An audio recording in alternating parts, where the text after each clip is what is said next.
welcome to Recess, where we talk about issues affecting young people on and off the learning environment. My name is Priti Mukohi. Behavior is simply how we act or conduct ourselves. Social behavior is therefore how we act towards others. Morality, on the other hand, refers to the principles which determine what can be termed as good and bad behavior. On this week's episode of Recess, we focus on social behavior among the young people in Kenya. I'm joined by three amazing guests in studio, and I will allow them to introduce themselves as we start our conversation. Karibuni sana. Asante. My name is Moigai Hortensia. I'm a student at Murang'a University taking Human Resource Management. My name is Lloyd Wanga. I am the founder of Sway Limited, which is a digital marketing company. Thank you for having me. My name is Nancy Wanjiru. I'm a psychologist with Hisia Psychology Consultants. Okay, thank you so much for making time, as I said earlier, and it is a pleasure to have all three of you on our set today. So I think we need to start by just looking at the state of morality among the young people in Kenya. Do you think there's been a deterioration in terms of our moral values as young people, Dr. Yeah, there is a deterioration, but it's due to the exposure. Mm-hmm. What have we exposed our young people to, and who is there to guide them? Because remember, in the earlier societal setting, when education was not key part, they used to be role models within, and each age group was assigned someone to guide them. But then when the Westerners came into the country, and now we have to do the formal education, and people coming from different backgrounds, some with absentee parents, some with parents who are present, there is that infiltration of a moral decay because of the absence of a role model. Yes. And to our very, I think you're looking colorful. And you had a memo, by the way. There's yellow, so I don't know where you guys are going, but it's okay. So you are young people, right? So you're in that space and you know what is going on. Do you think the moral values have gone down, Lloyd? Yes, I think the moral values have gone down. And basically because the environment we live in really affects our behaviors. And I tend to see that there's a culture that is developing, of which the young guys are moving towards a certain direction and making it look cool. And some of these behavioral traits are seen to have negative effects, or maybe what we like to refer as bad manners, for lack of a better word. Yes. So yes. What do you think? Yeah, there's a growing moral decadence in our country, especially amongst the youth, because we are predisposed to social media, we are predisposed to all this Western culture, and most of us conform to basically what we see and what we hear. So at the end of the day, there's a lot of moral decadence amongst youths. Basically because we tend to become what we see and what we hear. So at the end of the day, being on social media, having people out there we look up to, and maybe they're not giving us or portraying the best of themselves, or they are, but not in the right way. So most of the youths tend to... Yes. Yeah. And I think you've brought out something very interesting about conforming, because there is so much of that in our space right now as young people. And that means that people don't really know who they are in terms of the values that they should stand by. So, Dr. what do you think is the place of moral self-awareness in, dealing with some of these behaviors? Self-awareness is something that should be instilled in someone from a young age, so that when there is a conflict with what you believe in, you can be able to stop yourself from going that way. But when there's no installation of that value of a good behavior, then one will tend to be swayed or look for approval from the larger society. So when we talk about social media influencing an individual's decision, is because they are seeking approval, which they never got while they were growing up, or they are seeking to be popular, which they feel they were not, or they have not been able to achieve, and so they will do whatever it requires, depending on, without considering the cost, just to get that gratification from the society at large. Yeah. So as young people, how do you handle that? having the challenge of having to deal with people who drain your identity from other people, basically. So you don't really know what your stand is as a young person, because I'm sure even growing up you have had many people telling you this is what you should do, this is what Lloyd does, this is what Hortensia does. So how do you handle all that information you're getting from people and decide that this is what I want? Okay. Every person, I believe, should have basic principles, drawing back to how you've grown, how you've been brought up, and then coming out to the outside world. This is what you're expected to give to the outside world based on the principles you've set yourself. So getting into a new environment, definitely there's a lot to pick from, both positive and negative, and so you are receiving a lot of information and a lot of things in the outside world. So you basically have to filter everything you hear and everything you see. There's the positive and there's the negative, because at the end of the day we meet people from different walks of life. We are predisposed to, there's a lot of having social media at this day and age. You tend to see literally everything, so you need to set yourself basic principles that guide you, and also reflect on the Christian background that maybe you've come from, or even if you've not come from a Christian background or haven't had the best of their upbringing. You need to have set yourself principles that help you filter what is good and what is bad. Lloyd, what's your take? So before I get into the social media bit, which is my profession, I'm tempted to believe that where the environment of somebody really does not affect how they behave. Why is this? It's because I can take me as an example. I've grown up in an environment where I've got friends who abuse drugs, and they do it consistently, and I've never found myself doing those drugs. So it all comes back to the choices that we make. We have a chance to make a choice. So I really don't believe in a word called peer pressure. I think it's a case. Doctor, what do you think? It's a case of where you assess the value versus the reward. That is the scale you would use to measure. So when you talk about not being able to conform to peer pressure, you have values which were instilled in you, and you're so strongly grounded in them that you can walk among those people and they don't drain from you. Yes. Rather, you are able to drain yourself into them. And in terms of reward, if you are not able to be rewarded for your small achievement in being morally upright, then you will look for reward in the society. And that is where now you reach the tipping point. So it's a balance of value versus reward. What reward are you looking for? And also there is the developmental stage. I'll take dating for example. A child who is 12 years old, we tell them it is not right to date. But somebody who is 21, 22 years old and they are not dating, then we start judging and wondering whether there is something wrong. So it all depends with the developmental stage of the person, and allowing this person to experience each stage at the right time.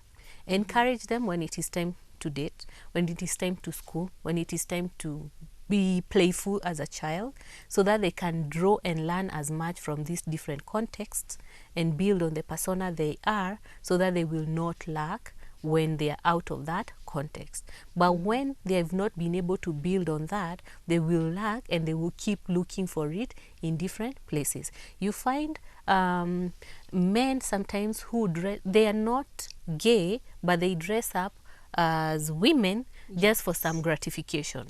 Maybe as they were growing up, when they were supposed to play mom, dad, they didn't do that. They were stopped. They were told there's no value in that. But it is a child play that is necessary to every individual. So because they lack that stage, they then do it when they are much older, and then we think, that is wrong. You understand? So that is the balancing, that's the tipping point, where you're able to pick whether it is the value or the reward you're seeking, and how you've been able to develop. And if you missed a stage, being self-aware, okay? Yes. Knowing what you want to bring forth into the world, not being influenced when you're the person who makes the decision, you stand a better position of guiding the rest rather than a follower. Okay? Because depending on the field that you are in, if you're a follower, you will tend to, agree and be compelled by others. But when you're in a position where you're able to make a decision, you're the one compelling them to what you should do. So, yeah. Maybe So I can add something to that. Yes. My friends usually refer to me as a very positive person. Is it optimistic? Yeah. So I believe, or to add on to that, as she's saying, the moral upbringing of a child is very important. There are some people who also learn from others when they're coming up. Children have photographic memories. Yes. And they see a lot and they don't forget. Like I have a friend whom his dad was a drunkard, and it never ended up very well. So I know him till date. He doesn't drink because his dad was a drunkard, and it didn't end up well for him. So I also encourage, most of us don't even get the opportunity to have good parents. Let's just be real about this. Yes. So it's also nice to learn from the mistakes of others by observation. What do you have to say about that? Yeah, I also have on the same note, I also have a cousin who lost a parent due to alcohol abuse, and was stigmatized by that. So he has never taken alcohol because of that. So on reflecting to how we've been exposed to the people we've grown around, it's always good to take some of the positive notes, as I said earlier. Yes. Yeah, have your own principles in a way that wherever you go, you have the basic rules. There's what you can't go against, maybe by experience or by upbringing. So it's very important to have your own principles that guide you and direct you, because at the end of the day, there's a lot to get from the outside world. Yes. Yeah. And I think it's very important, the fact that you've brought out how we need to learn from other people's mistakes, because sometimes we don't have to go through the same path.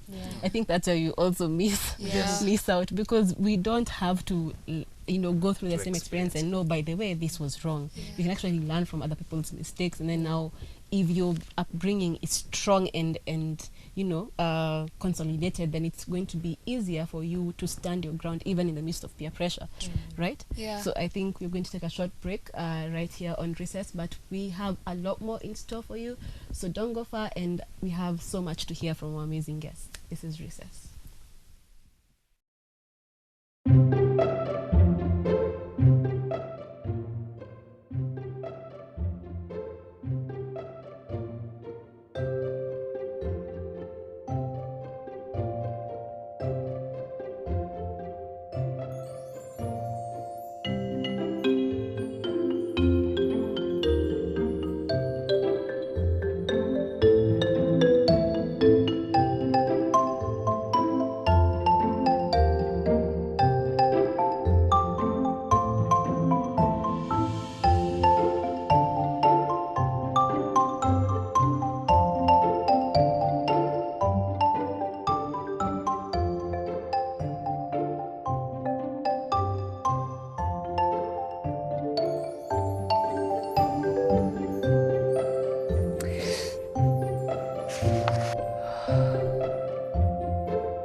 Welcome back to Recess. In case you're just joining us right now, today's conversation is all about social behavior among the young people in Kenya.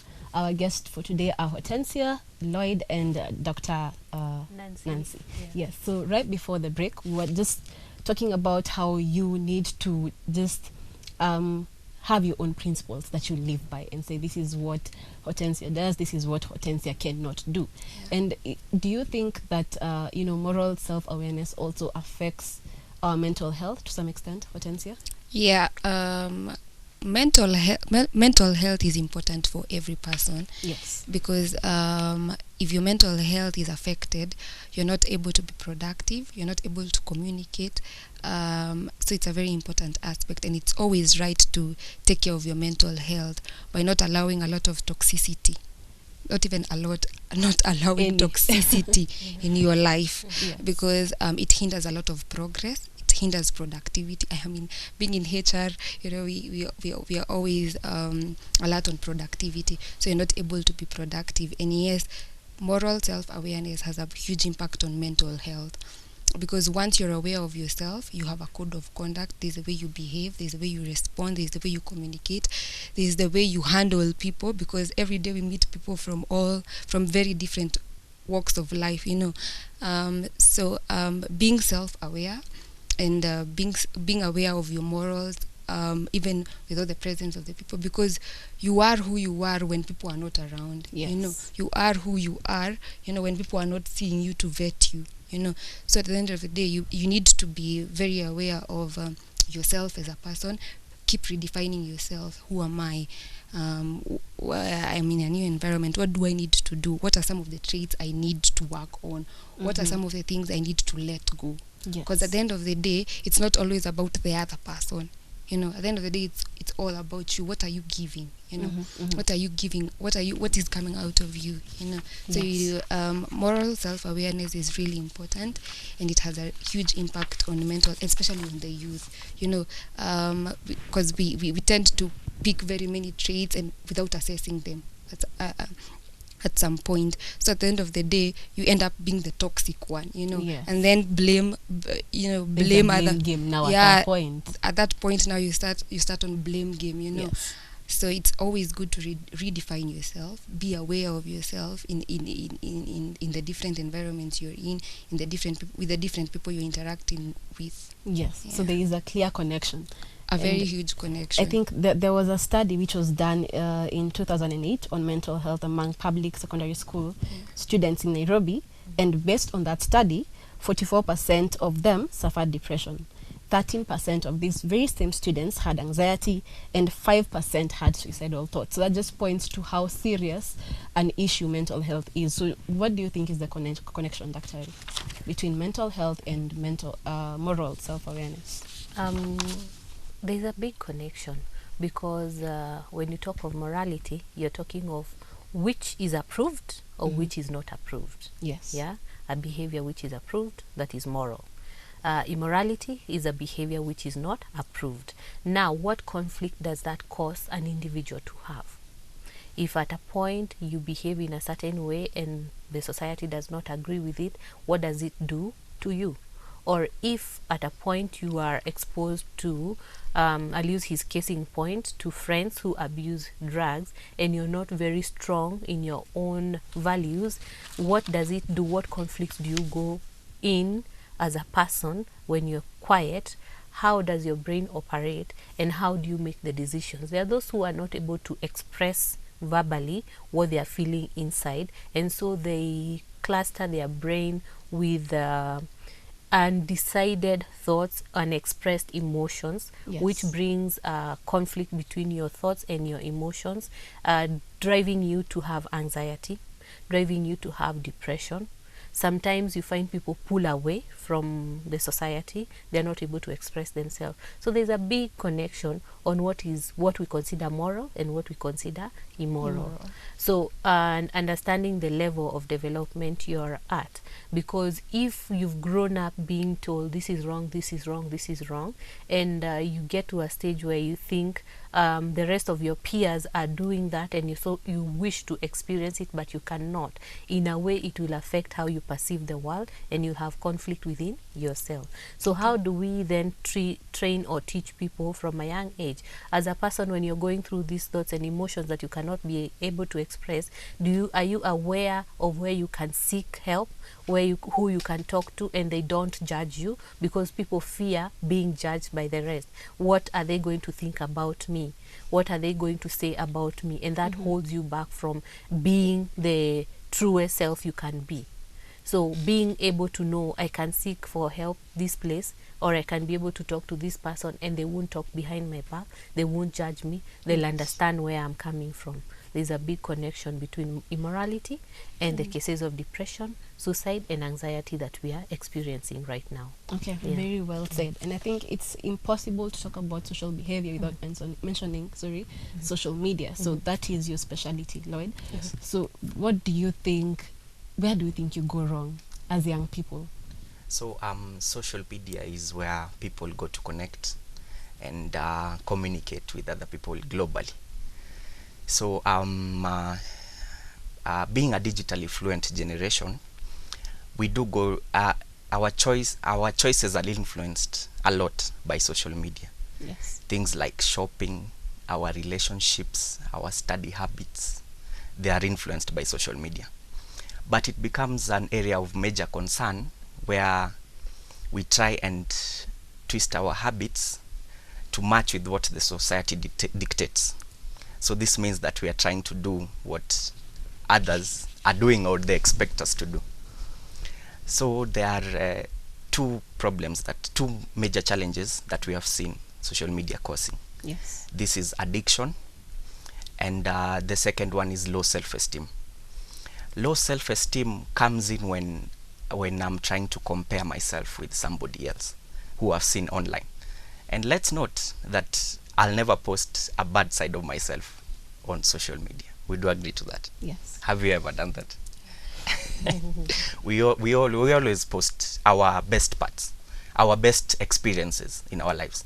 And so somebody somewhere who is maybe not able to afford that life or live up to it might feel demeaned, for lack of a better word. Yes. In that effect. So do you think there's a connection between social behavior and social media, Dr. Ari? Okay. I would like to look at it in two aspects. There's a connection of what you want to portray on social media. And so socially, if you know you're being captured or you're being judged, you want to portray the best of yourself. Yes. But then there are those people in social setting without their cameras, without whatever is being posted, they'll bring out their natural self, and sometimes it's not so good to look at. And so we will not find most of that in social media, and if we find it, it's usually to drive an agenda or to try and bring out a person as a negative person. So for those who are not very keen on the use of social media, usually express it, they go there to run and express what their actual feelings and thoughts are, and they get bashed by the society, by the rest of the society or people using social media, and then they become depressed, they become sad, they pull away, and that affects what their output is. So there's a big connection, and you can choose what you want to portray or not to by being able to understand what social media is used for and what it should not be used for. So when you feel it is something that interferes with your personal well-being, don't take it to social media. But if it doesn't, and it doesn't weigh a lot of water, then you can take it to social media. If you're trying to drive an agenda and influence a positive social impact, take it to the social media. But if you're looking for, approval, acknowledgement, and being reaffirmed, don't take it to social media. You need to draw the line somewhere. Yes. I don't know how many of us have actually experienced Kenyans on Twitter. Yes. They can be very, Personal. very hard. And personal. So it even, goes beyond now the issue that was being discussed. It is more of attacking somebody's self-esteem and telling them, you know what, you can do this. So ultimately, it really puts somebody down. Yes. Hortensia, what do you think? Yeah, being in campus, I have witnessed very many young ladies basing their self-esteem on social media. Yes. They actually go there, like on Instagram, have followers up to 8K, and going to an extent of even introducing themselves with their names on Instagram, so that that's where they find their comfort. That's where they base their self-esteem on, and it has a huge effect because once you're not approved or people do not give you the commendations you want, Yes. you tend you tend to feel a little bit belittled, like you're not important, and that's where the issue of now having the suicidal thoughts comes in. You lack, you tend to feel not important. Yourself, you water down yourself, Yes. and at the end of the day, you have a huge impact on yourself because your output is your your output is curtailed. You have an issue with productivity and all that.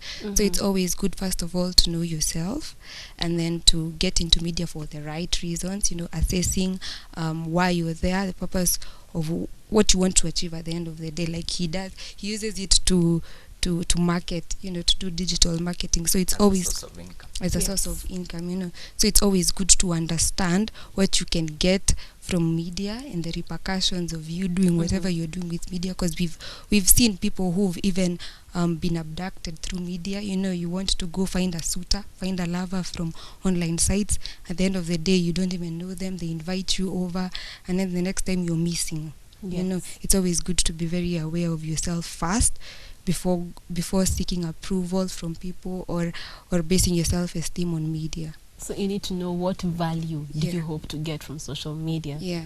And as we wind up, we need to talk about some of the behavioral traits we can adopt even as young people that can help us, deal with some of these issues that we have. Daktari, what are some of the positive traits we can adopt as young people? Being self-aware, believing in your self-worth, knowing what you want, remaining grounded. That is very, very important, because everybody wants to be an influencer and everybody wants to be influenced in a way. So if you are not grounded, you will be influenced and you will not end up being an influencer. If you don't know your self-worth, then it will be very easy to bash you on social media and you stop trying to bring out or portray whatever you're trying to, or achieve whatever you're trying to achieve. And knowing your goal is also very important. Deciding on at what point do you want to take up a certain position or job or role, or what you want to air on social media. Like there are people who go on social media and say, hey, I'm engaged. 2 days later, they call off the engagement. Yeah. But it is there. The social media will never forget. It will always going to be there. Your generations to come. Forgets. Yeah, it will never forget. So being very self-aware on what you're trying to achieve. Social media is used to influence. So know at that point when you choose to go to social media, you're choosing to be an influencer. And whatever you're portraying, is it going to add value or is it going to break? Because if it doesn't add value, then it will break you. Yeah. But if it adds value, it will make you. Yeah. Okay, very interesting. I think something else that you've mentioned, how the internet never forgets. So I think some of these things that we post come to really haunt us, when you're searching for a job. Yes, I don't know if actually. you've gone through this. You're searching for a job, but simply because of an Instagram post or a Facebook post you posted, I don't know how many years ago, you're told we cannot have you for that job, simply because of something you posted on your social media account. Yes. So as young people, we also need to be cautious of what we post and the long-term effects of even those posts, right? Yes. Yeah. Lloyd, what do you think?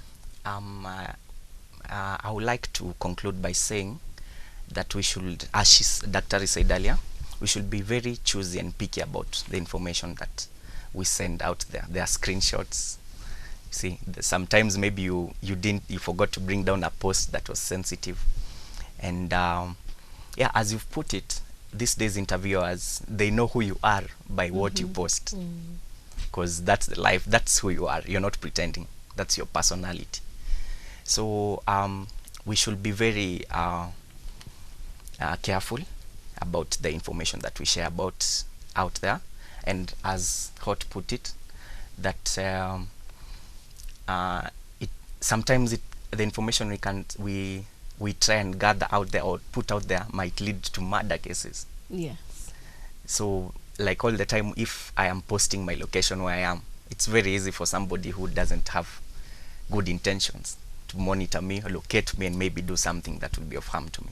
I hope I've answered your question. Yes, you have. Okay. So your last words as we wind up with regards to social behavior among young people in Kenya and how we can correct the areas that are flawed. Potencia. It's not always about what we are giving. It's also about who we are following, who we are looking up to. So it's very good to be cautious about using the media platforms. For example, it's always good to be careful about who you're following, because we are what we see, we are what we hear every day. And so it's very good to be picky on the people you choose to follow, on the sites you tend to visit, because at the end of the day, there's something that is left at the back of your mind. So it's very important to be cautious of what we are picking, who we are looking up to, And you asked about how we can correct. That's I tend to understand that's the best way. When you're sensitive on the people you follow, what you listen to, what you choose to see on the sites, the radio stations you choose to listen to, the people you work with. Be very careful about the people that surround you, because they're the people who impact what you give. Yeah. Okay. Right. So I would like to say that. Please say the question again. Sorry. So we're talking about basically how can we correct the areas that we are flawed in as young people with regards to social behavior. Okay.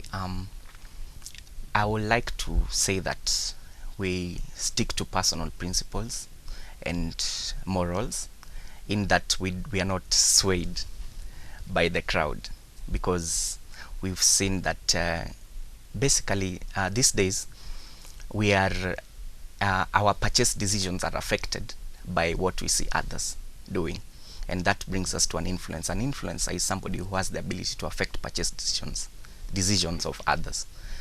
So as she has put it, we should be very picky on who we follow and what we see. Okay. Yeah. Dr. Rick, last words. We can't do away without the social media influence. It is here, and it's only going to continue being advanced. So teach your friends, teach your children, teach yourself to choose the right ones, the platforms that will build you. But it's also good to be very much aware of what is happening around you, so that you're not left left out, because you find those topics that we argue to be immoral are the ones which drive a lot of conversation. So as a person, what are you learning from it? What decisions is it influencing you to make? What opportunities are you seeing in that area, or what are you trying to get away from? So all these angles are one someone can look at and decide, does it make them, does it build on what their values are, does it give them the reward they're looking for, or will it destroy what they're trying to build? Then you make a decision. So going forward, consider what will make you or what will break you, right? Yeah. Okay, thank you so much, guys, for having time for us today, and thank you so much even for sharing, some of these insights into our discussion. I think we also need to remember that you should never ever reserve, your best behavior for a certain occasion. No matter where you are or who you are, how you behave socially is always under observation by everyone. So you might as well put your best foot forward. That's all the time we had for you on Recess, but remember to catch us next time. And our amazing guests in studio were Hortensia, Lloyd, and Dr. Nancy. Thank you so much, and I will see you next time on Recess.